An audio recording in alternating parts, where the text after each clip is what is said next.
Morning, everybody. We'll start with Premier League. Morning, Miguel. Morning. See you, Poppy, well? Yes. If you could please start with sharing us team news, any injury updates, please. No, everybody is trained this week. Everybody's fine. So hopefully we have a full team to get selected from. Apart, obviously, from Reece, that, as you know, has been injured for a few weeks now. Lots to be pleased about with that Bournemouth performance, but what satisfied you the most? Obviously, the way we played, the way we perform, and obviously picking up the points and continued in a good run. The way you started the season is completely different to the way you started the previous one. What do you think it's mainly down to? Well, for sure, the players that you have available and the players that we had available at that time, we are in a different moment. It's a year gone by. The same player that was playing a year ago, and I can put some examples, especially in our development players, and where they are today is a completely different scenario. And good momentum, good energy around the place, good confidence. Let's keep going. Fulham showed a lot of resiliency so far this season. What do you expect from them tomorrow? A really tough match. Obviously, they come from an incredible run. Last year in the Championship, they did extremely well. They haven't lost a game yet in the Premier League, and they played against three very difficult opponents. So credit to them. I think it will be a difficult game. Alexander Mitrovic, some people question how well he will do in the Premier League, but started the season really well. Is it mainly his aerial threat the biggest defensive challenge tomorrow? Well, when he's around the box, as you could see last season, scored 43 goals in the league, and he's already scored 3 goals this season. So it tells you the efficiency that he has in these areas, and obviously is one of the main threats of Fulham. Thank you. Ali Sky. Hi, please can I ask, are there any transfer updates for us? Not right now. I know that Pepe is left on loan. We've not heard from you kind of since then, so I just wonder kind of what's your reaction to that, and if you can tell us why you think maybe it didn't work out here. Well, it's been now 3 years since he joined the club, and obviously had some very good moments, some other where he hasn't really contributed that much to a team in terms of minutes, and we have decided for every party that it was the best decision to allow him to go. He needs to play minutes, he needs to play football. He was really adamant to do that, and we decided it was the best thing for everybody to do it. You touched on it there, you know, what a great start to the season, but I wonder what's the mood as you look ahead to Fulham. I assume everyone's in a good place and excited. The mood is really good, the energy is really good. The boys trained exceptionally well this week again, and we just have to put another good performance and earn the right to win. Thank you. Mikel, hello. Europa League, you've got this draw. I just wondered, in terms of this competition, would it be fair to say Champions League football is a priority? So you're going to go all out to win it? I think you have to go in every competition that we are present, try to win it, go step by step, obviously. Let's see what the draw brings today, and start to prepare the competition the best possible way as well. There was a story in the papers earlier this week about financial fair play and Arsenal being on a potential UEFA watch list. I just wondered if we could get your response to that. We are compliant and we have heard nothing, so I don't know where that is coming from. So that will have no bearing on any potential incomings in the next few weeks at all? No, I think the club is being very disciplined all the time, and with a very clear vision how we want to do things, the limitation we have, and how we have to deal with things. So in that sense, nothing changes. Okay, on to a little more positive things. 100th Premier League match for you in charge of Arsenal tomorrow. Was you aware of that stat? I just found out 2 minutes ago. Mark mentioned it to me. I didn't know, but time flies. What does it mean to you to make that milestone and 52 wins? It's not a bad record. Such a privilege, obviously, to be in this football club and reaching that number. Hopefully we can extend that for a long period and bring joy and a lot of wins. Could I just ask you about one player, Hector Bellerin? What is going to happen with him over the next 2 weeks? There are still a few players that obviously we are discussing the futures, and we'll try to find the best solution for all parties. Mikel, can I continue about the 100th Premier League game? What have you learned in your 100 Premier League games here at Arsenal? How difficult and how beautiful life is when you win or lose. Especially that, and then that looking back, obviously analyzing the journey and how many things have happened in the way, that every decision counts, that consistency is so important, and just do what you believe in, because at the end it will happen. You mentioned the word journey there, and you've used the word project quite a few times in press conferences. Have you always steadfastly been behind the journey and the project, or did you even at any point doubt that you would get to this point now where you are in such a good position?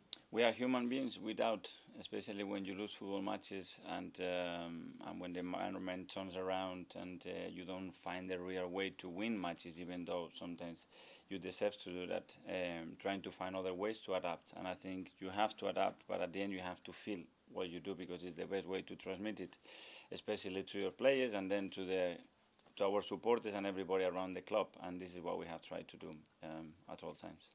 You got the Europa League draw. It's 2 games a week now, whereas last season you had game, week off, game. How are you going to make sure that the squad can keep the high standards they've got now, playing those extra games? It's a completely unprecedented season, not only because we're going to be playing here a lot of weeks with 2 or 3 games in a week, but especially because we have the World Cup coming up right now. So we don't know how this is going to affect. So we have to look at the overall picture and all the preparation and periodization has been done in regards to that. Last one from me, I want to mention a couple of strikers, not Mitrovic. Gabriel Jesus has been absolutely fantastic for you, so if you give me a word on him. And Pierre-Emerick Aubameyang has been linked with a return to London with Chelsea. Will that bring a wry smile to your face? Well, with Gabi, obviously, we are exceptionally happy with the way he's settled, with the way he's performing, with what he brought to the club in general as well. And in relation to Oba, obviously, it's his future, and we wish him the best, whatever he decides. Will you look him up and go and have a coffee with him? Sorry? Will you look him up and go and have a coffee with him? I normally don't do that with players. Mark? Hi, Mikel. Just back on Pepe. You weren't at the club at the time, and obviously it hasn't really worked out for him. But do you think that club record transfer fee was a bit of a weight around his neck at the end of the day?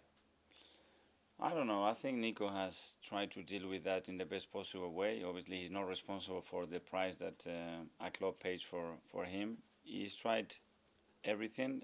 His attitude and the way he's just phenomenal. I think you just have to meet the person, because you have to love him for the way he is. But then in terms of, the decision that you have to make on the pitch and who do you have to select, we have made other decisions, and obviously that has had an impact in terms of the chances he had to prove his quality. It is only a loan, so it's not the end of his Arsenal career. Yeah, is it? If he has a good year, he could come back to your band. He needs his minutes. He's been craving for minutes. He's been talking to me a lot about it. I could not guarantee that right now for what he was looking for. And at some stage, if you extend that period for too long, then frustration comes in.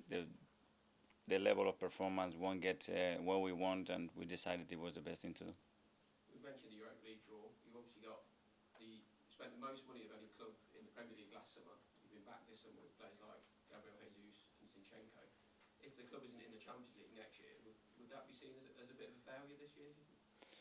Well, I think it's a question for all the Premier League teams that are buying 6, 7, 8 players in their starting 11. So you ask that question, what is failure? We have to perform. We have to do week in, week out. We have started well, and we have to focus on the next match. That's it. James? Hi, Mikel. Just on Nico. We know that at the time that Nico was not the player the manager wanted, and it was a huge investment. Of late, when you've been spending money, it's been on players that have made a real impact, and we know you've wanted. Do you feel like the club has learned some lessons of recruitment from maybe the struggles that Nico had?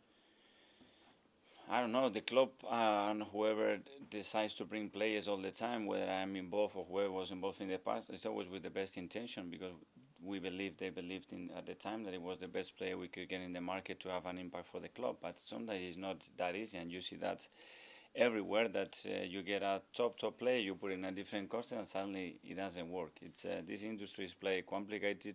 We try to minimize the risk as much as possible, but at the end of the day, they are not machines, they are human beings, and they need all the factors to go right to fulfill their potential.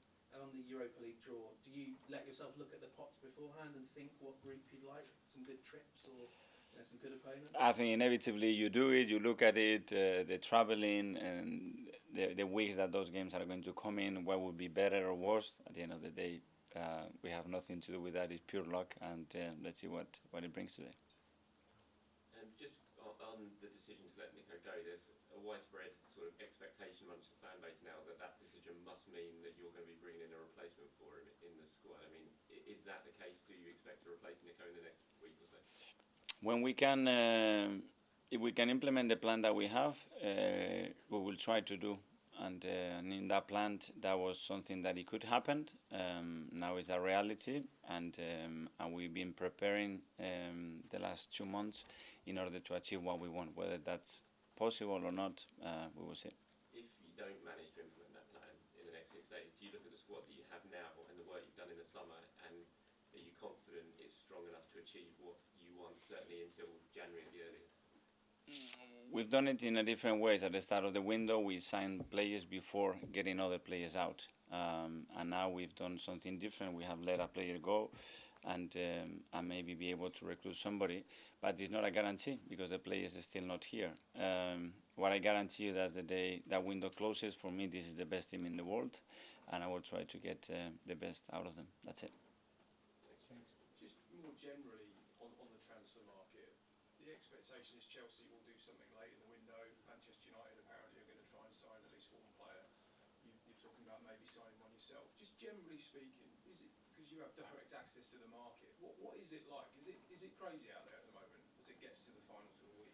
Well, when you look at the players that they are coming, the amount of money is spent, the level that already the squad had, and what they are adding, is something that I haven't experienced in this league. And you saw yesterday a few of the transfers that happened, and what is going to happen still in the last week or so, I think is going to be pretty powerful. Because the Premier League spending, I think, is already getting to a record level for this window. Is it tougher out there just to get anyone through the door? Yeah, but the record as well in terms of performances that leagues has produced as well, last year it was the highest ever. And when you see the total points that you need to achieve certain things, it never happened in this league.